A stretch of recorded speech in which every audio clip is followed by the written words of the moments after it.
Hello everyone, मेरा नाम नासिर नवाज है और मैं ऑस्ट्रेलिया में रजिस्टर्ड माइग्रेशन एजेंट हूँ। आज की बात दो टॉपिक्स के हवाले से, एक स्टूडेंट वीज़ाज़ के हवाले से जो कि प्रायोरिटी प्रोसेसिंग, दूसरा पोस्ट स्टडी वीज़ा जो कि इंडियन सिटीजन्स के लिए दिया गया। अच्छा, जो प्रायोरिटी प्रोसेसिंग है, बहुत सारे लोग ये पूछे हैं स्टूडेंट वीज़ा उन्होंने जुलाई का भी अप्लाई किया हुआ है, अगस्त का, सितंबर का, अभी तक उनका प्रोसेसिंग में ही चल रहा है। किसी का फर्दर आ रहा है, किसी का प्रोसेसिंग जो अभी तक नहीं हुई, किसी को उन्होंने एग्जामिनेशन भी करवा दिया, बायोमेट्रिक्स भी करवा दिया, कुछ भी नहीं बना। भाई इस हवाले से आ चुका डायरेक्शन मिनिस्ट्रियल डायरेक्शन 107 आ चुकी। अब 107 मिनिस्ट्रियल डायरेक्शन है क्या? मिनिस्ट्रियल डायरेक्शन ये होती है कि पॉलिसी होती है direction to the case officers. अब इसको उन्होंने कंप्लाई करना ही करना है।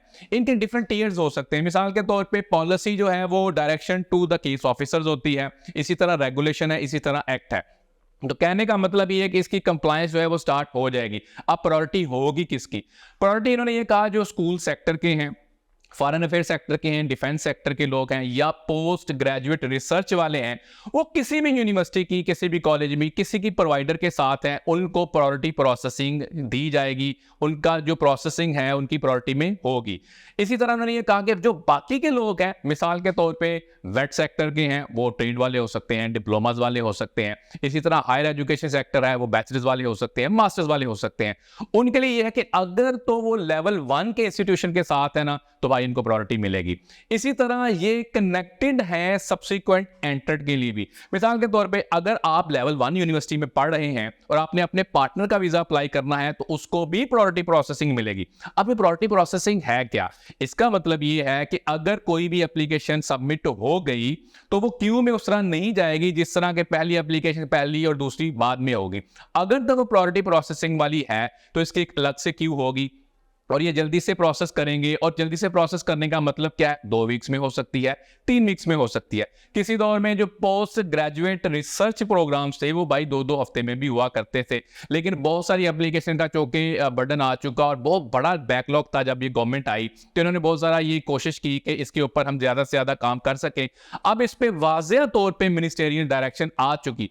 तो भाई आपको घबराने की जरूरत नहीं है कि आप किसी भी मुल्क से है ना, आपने ये देखना है आप किस प्रोवाइडर के साथ हैं और आपके उस सवाल का जवाब आ चुका कि मेरा वीजा कब प्रोसेस होगा। आपको बार बार पूछने की जरूरत नहीं है। दूसरे नंबर पे पोस्ट स्टडी वर्क वीजा के हवाले से बहुत सारी बातें हो रही हैं। अब इन्होंने क्या किया कि जो के लेबर गवर्नमेंट आई, इन्होंने पहले एक लॉ दिया। उन्होंने कोर्सेज कुछ दिए जो कि एलिजिबल कोर्सेज थे, तकरीबन 3264 ऐसे कोर्सेज थे। अगर आपने वो पढ़े हुए हैं या आप वो पढ़ेंगे तो आपको पोस्ट स्टडी वीजा मास्टर्स के लिए 5 साल और बैचलर्स के लिए 4 साल का मिलेगा। इसको अभी 1 साल का भी अरसा नहीं गुजरा, इन्होंने उसी लॉ को जो उन्होंने खुद बनाया था उसको खुद ही उड़ा के रख दिया भाई, इसको खत्म कर दिया। जो माइग्रेशन स्ट्रेटेजी है उसके अंदर उन्होंने ये बात की कि भाई हम बहुत एक्सटेंडेड पीरियड टाइम के लिए आपको वीजा दे रहे हैं। मिसाल के तौर पे इन्होंने मिसाल कुछ यूं दी कि एक बंदा अगर 2023 में आता है, मास्टर्स प्रोग्राम में एलिजिबल कोर्स में आता है, तो वो तो 2030 तक इधर ही है।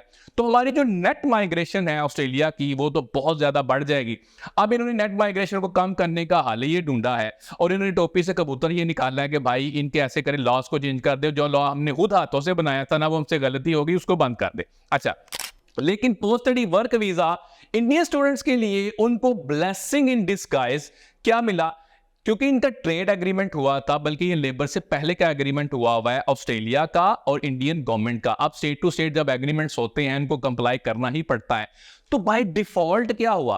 बाय डिफॉल्ट ये हुआ कि जो इंडियन स्टूडेंट्स हैं उनको पोस्ट स्टडी वर्क वीजा वो extended period of time up to 1 year के लिए मिल सकता है, बैचलर्स के ऊपर भी, मास्टर्स के ऊपर भी। लेकिन इसमें भी एलिजिबल कोर्सेज हैं। अब एलिजिबल कोर्सेज कौन से हैं? वाई स्टेम के जो कोर्सेज हैं ना, साइंस टेक्नोलॉजी के, उनको अगर आप पढ़ रहे हैं और आप इंडियन स्टूडेंट हैं, इंडियन नेशनल हैं, तो आपको एक्सटेंडेड पीरियड ऑफ टाइम के लिए आपको मिलेगा पोस्ट स्टडी वर्क वीजा। अब इसमें 2 तरह के लोग आ गए। कुछ ने ये कहा कि जो एक्चुअल में हम चाहते थे कि इस पे पोस्ट स्टडी वर्क वीजा के ऊपर ये नेट माइग्रेशन को कम किया जाए, बहुत बड़ी जो इनटेक आती है वो तो ऑलरेडी इंडिया से आ रही है। पहले नंबर पे जो स्टूडेंट्स आते हैं वो चाइना से आते हैं, दूसरे नंबर पे जो आ रहे हैं वो इंडिया से आते हैं। तो भाई आप इस नेट माइग्रेशन को कम कैसे करेंगे? अब ये सवाल जो है ना, इसका जवाब अभी आना बाकी है। मीडिया में इस हवाले से बहुत सारी बातें हो रही हैं। अगेन ये जो खुशखबरी है वो इंडियन स्टूडेंट्स के लिए है पोस्ट स्टडी वर्क वीजा के हवाले से। और प्रायोरिटी वाली जो प्रोसेसिंग है स्टूडेंट की, वो आप किसी भी मुल्क से हैं, आपके प्रोवाइडर पे डिपेंड करता है कि अगर आपका प्रोवाइडर लेवल 1 का है तो आपकी प्रायोरिटी प्रोसेसिंग होगी। आपका सवाल है, कमेंट है, क्यूरी, आप कमेंट बॉक्स में कमेंट कर सकते हैं। हमें सपोर्ट करने के लिए, हमारे चैनल को सपोर्ट करने के लिए सब्सक्राइब करें। Thank you.